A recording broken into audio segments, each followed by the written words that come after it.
Welcome dear student to the online classes of Sardar Vallabhbhai Patel English Medium School Yaval. Today we are going to learn Standard 7th Civics Lesson number 1 Introduction to our Constitution. इस lesson का first number का part हमने पहले video में देखा था. Meaning of constitution भी देखा था. प्रोविज़न इन द कॉन्स्टिट्यूशन ये भी हमने देखे थे. अब हमें यहाँ पर देखना है नेसेसिटी ऑफ कॉन्स्टिट्यूशन, ये भी हमने पहले वीडियो में देखा था. अब हमें यहाँ पर देखना है व्हाट इज़ एडमिनिस्ट्रेशन. एडमिनिस्ट्रेशन मतलब राज्य कारभार. तो राज्य कारभार क्या होता है इसके बारे में जानकारी हमें इस लेसन में लेनी है. What is included in the administration of a country मतलब देश के राज्य कारभार में कौन कौन सी चीज़ों का समावेश होता है. Government has to make laws relating to several subjects such as defending the boundaries, protecting the people from the external aggression, eradication of poverty, creating employment, education and health services, encouragement to commerce and industries, protection of the weaker section, making policies for the progress of women, children and the tribal people etc. तो देश की जो सीमा रेखा रहती है इसके लिए यहाँ पर लॉज बनाने पड़ते हैं. बहुत सारे लॉज यहाँ पर देश में बनाना ज़रूरी होता है जो कि वहाँ के हमारे देश की जो सीमा रेखा रहती है उसका संरक्षण करना. हमारे देश को परकीय जो देश रहते हैं उनसे उनके आक्रमण से हमारा देश का रक्षण करना, हमारे देश की जनता का रक्षण करना. Protecting the people from the external aggression means परकीय देश के जो लोग रहते हैं उनके आक्रमण से हमारे देश का जनता का वहाँ पर रक्षण करना भी जरूरी होता है. इरेडिकेशन ऑफ पॉवर्टी मतलब जो दारिद्र्य होता है हमारे देश का वो निर्मूलन करना, दारिद्र्य निर्मूलन करना. क्रिएटिंग एम्प्लॉयमेंट रोजगार निर्मित करना. एजुकेशन एंड हेल्थ सर्विस शिक्षण और आरोग्य सेवा जो होती है वह हमारे देश के लोगों तक, जनता तक पहुंचाना. Encouragement to commerce and industries मतलब कि उद्योग व्यवसाय जो रहते हैं उनको प्रोत्साहन देना. प्रोटेक्शन ऑफ वीकर सेक्शन जो दुर्बल घटक होती है उनको संरक्षण देना. Children and the tribal people, women children मतलब कि जो महिलाएं होती है, बालक होता है, छोटे छोटे बालक और आदिवासी होते हैं उनके प्रगति के लिए बहुत सारे उपाय योजना करना. इसके लिए बहुत सारे लॉज ज़रूरी होते हैं. Government has to bring about desirable changes in the society by implementing law. और इन सभी चीज़ों के लिए, इन सभी सब्जेक्ट के लिए शासन को कायदे करना जरूरी होता है और कायदों के अमल बजावनी जो होती है उनके द्वारा ही वहाँ पर समाज में योग्य रहते हैं ऐसे बदल वहाँ पर करने जरूरी होता है, बदल करना जरूरी होता है. मतलब कि in short government in modern times have to take decisions related to the different issues like right from space research to public cleanliness. मतलब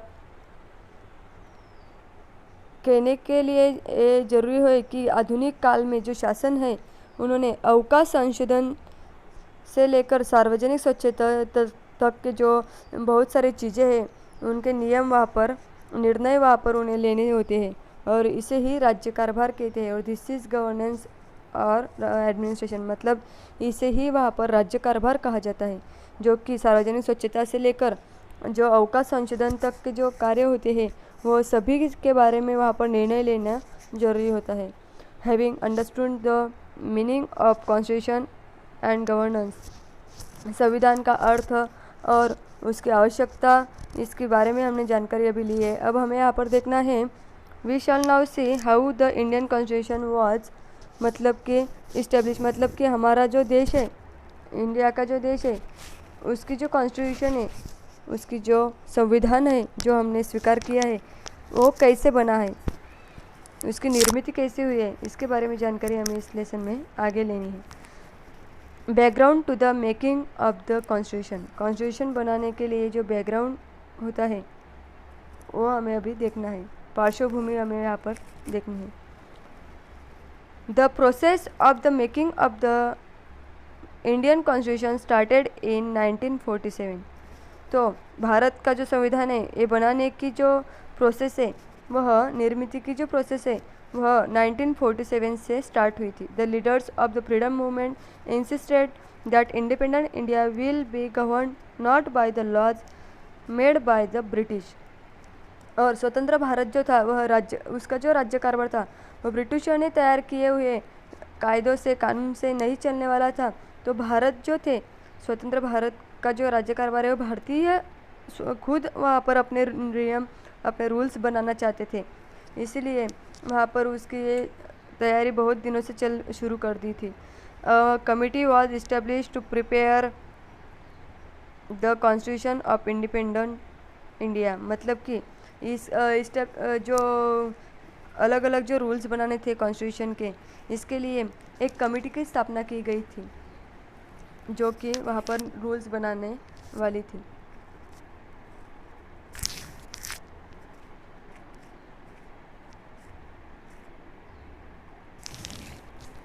तो हमारा जो इंडिपेंडेंट इंडिया था स्वतंत्र भारत था उसके लिए जो कॉन्स्टिट्यूशन बनने वाला था इसके लिए एक कमेटी स्थापन की गई थी।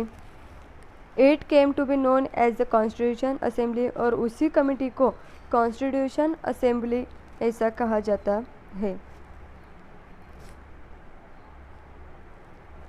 मतलब संविधान सभा उसे कहते हैं। अब हमें देखना है कॉन्स्टिट्यूशन असेंबली मतलब क्या, यानी ये क्या होती है। India become independent on August 15, 1947। मतलब 15 अगस्त 1947 को इंडिया जो था हमारा भारत देश वह स्वतंत्र हुआ था। Before that the British rule over India. इसके पहले हमारे देश पर ब्रिटिशों का रूल चलता था। They had divided into provinces like Bombay, Bengal and Madras for the convenience of administration. उन्होंने हमारे देश के बहुत सारे जो प्रांत थे, मुंबई प्रांत, बंगाल प्रांत, मद्रास प्रांत, ऐसे वहाँ पर विभाग बनाए थे जो कि उनके राज्य कारभार के लिए उन्हें ईजी होता था। The administration in the provinces was carried out by the peoples. और जो यहाँ पर जो प्रांत थे, ये जो प्रांत थे उनका कारभार वहाँ के लोक प्रतिनिधि मार्फत चलता था। और the similarly the local princes were carrying out the administration in some areas. और वैसे ही कुछ भाग में, कुछ एरियाज़ में जो देश में जो राजे थे, स्थानिक राजे, वह भी उनके राज्य कारभार देखते थे। Such areas were known as prince state. और जहाँ पर ये स्थानिक राजे वहाँ पर का कार्यभार देखते थे उसे प्रिंस स्टेट कहा जाता है। जिस जगह पर राज्य कारभार देखते थे उस जगह को। The representative of the provinces and the princely state. तो ये जो प्रोविंसेस थे और जो प्रिंसली स्टेट थे वह अभी included in the constitution assembly. वो भी उन्होंने कॉन्स्टिट्यूशन असेंबली ने एकत्रितरीत्या वहाँ पर इनका समावेश कर लिया था। मतलब संविधान सभा में प्रांत और संस्थान के जो प्रतिनिधि थे उनका भी समावेश वहाँ पर किया गया था। There were a total of 299 members in the constituent assembly. मतलब ये संविधान सभा में वहाँ पर 299 सदस्य होते थे। और doctor Rajendra Prasad was the president of the constituent assembly. और उस संविधान सभा का अध्यक्ष स्थान वहाँ पर डॉक्टर राजेंद्र प्रसाद इनको दिया गया था। अब हमें देखना है the contribution of doctor Baba Saheb Ambedkar. तो डॉक्टर बाबा साहेब आम्बेडकर जिन्होंने हमारा भारत का संविधान लिखा था, बनाया था, उनका क्या क्या योगदान यहाँ पर रहा है उसके बारे में जानकारी हम लेने वाले हैं। Doctor Baba Saheb Ambedkar was the chairman of drafting committee. वह ड्राफ्टिंग कमेटी के चेयरमैन थे। Doctor Baba Saheb Ambedkar drafting committee यानी मसूदा समिति के वह चेयरमैन थे। He had studied in depth the constitution of different countries of the world. उन्होंने बहुत सारे देशों के जो कॉन्स्टिट्यूशन थी, संविधान थी, उनका स्टडी किया था। और he studied and contemplated day and night to draft our constitution. उन्होंने अहोरात्र यानी रात्रन दिवस वहाँ पर चिंतन करके मसूदा बनाया था। कॉन्स्टिट्यूशन का, संविधान का मसूदा उन्होंने बनाया था। The draft constitution repaired by him. और हमारा देश की जो संविधान था उसका मसूदा उन्होंने बनाया था। Was presented to the constituent assembly. उन्होंने जो मसूदा बनाया वह कॉन्स्टिट्यूएंट असेंबली में यानी कि ये जो संविधान सभा थी वहाँ पर उन्होंने वो सभी के सामने रखा, उस सभा में सभी के सामने उन्होंने वो मसौदा रखा था।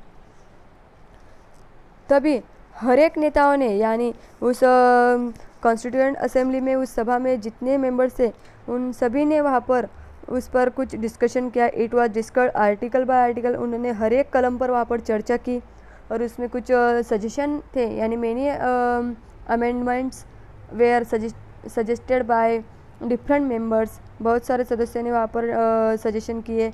Doctor Baba Saheb Ambedkar handle the task of presenting the draft. उन्होंने ये जो ड्राफ्ट था, ये जो मसौदा था, प्रेजेंट करने के वक्त पर वहाँ पर उन्होंने अगर कुछ क्वेश्चंस पूछे तो उस पर वो सवाल के जवाब भी उन्होंने दिए और वो हैंडल किया। Answering the various question raised on it, उस पर अगर कुछ क्वेश्चन खड़े हुए तो उस पर भी आंसर उन्होंने खुद दिए डॉक्टर बाबा साहब अम्बेडकर ने।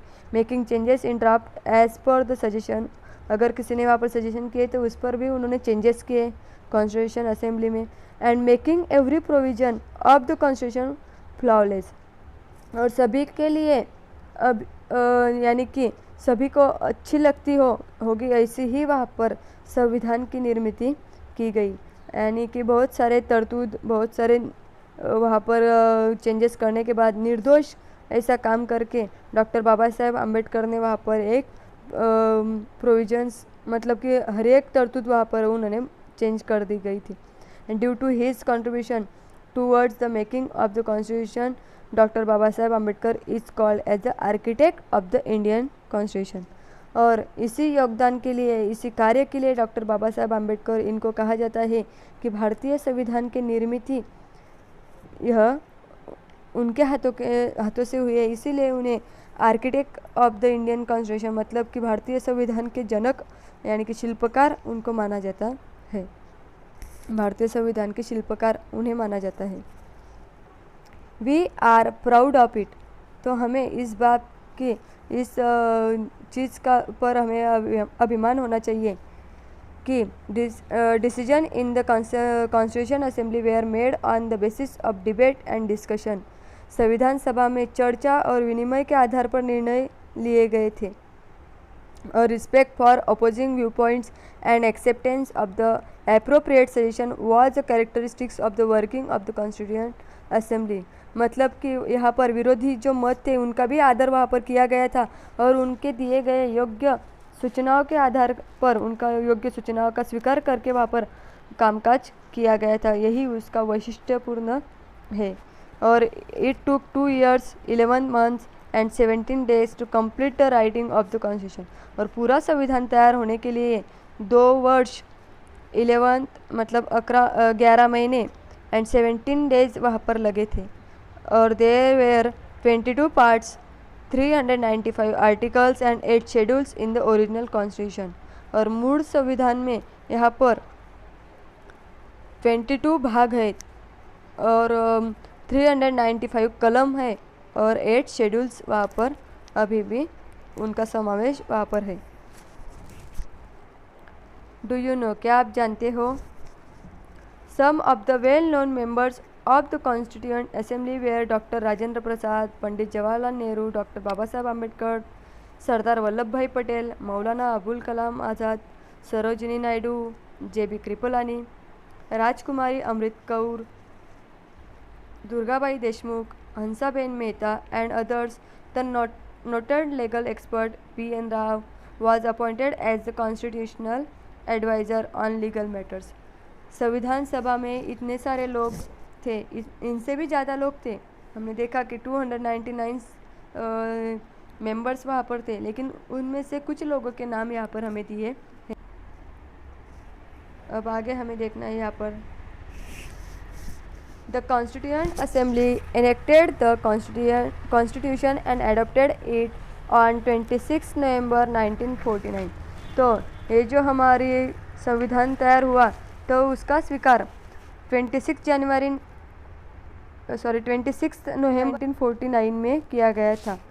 हमारा भारत का संविधान ऐसा कहकर उसका स्वीकार वहाँ पर किया गया था। Therefore 26 November is observed as constitution day, और इसीलिए हम यहाँ पर 26 को हम यहाँ पर संविधान दिन मनाते हैं। 26 जनवरी हमारा प्रजासत्ताक दिन है, लेकिन 26 नवंबर को हमारे देश का कॉन्स्टिट्यूशन बना था और उसका स्वीकार किया गया था, इसलिए हमें यहाँ पर संविधान दिन 26 नवंबर को बनाते हैं। The country began to govern according to the provisions of the constitution from 26 January 1947। और हमारे देश में हमारा जो गवर्नमेंट है, सरकार है, उन्होंने यहाँ पर हमारे देश में ये जो संविधान था वह 26 जनवरी 1950 से वहाँ पर वो अस्तित्व में आने लगा।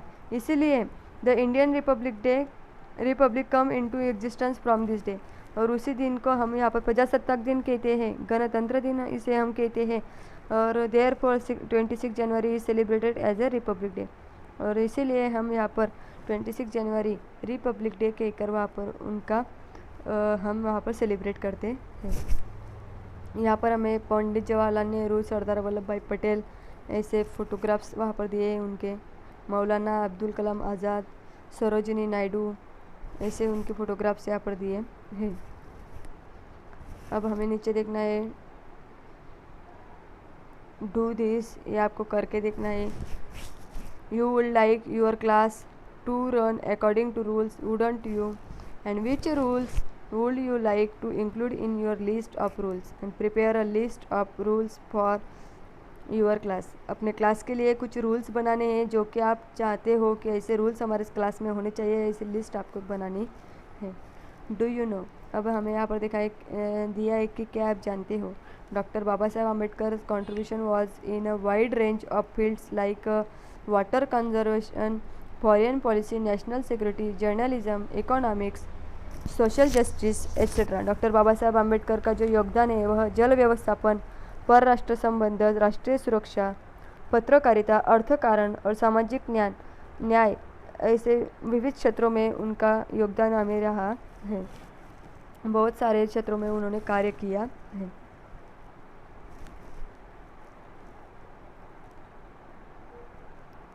डॉक्टर बाबा साहेब आम्बेडकर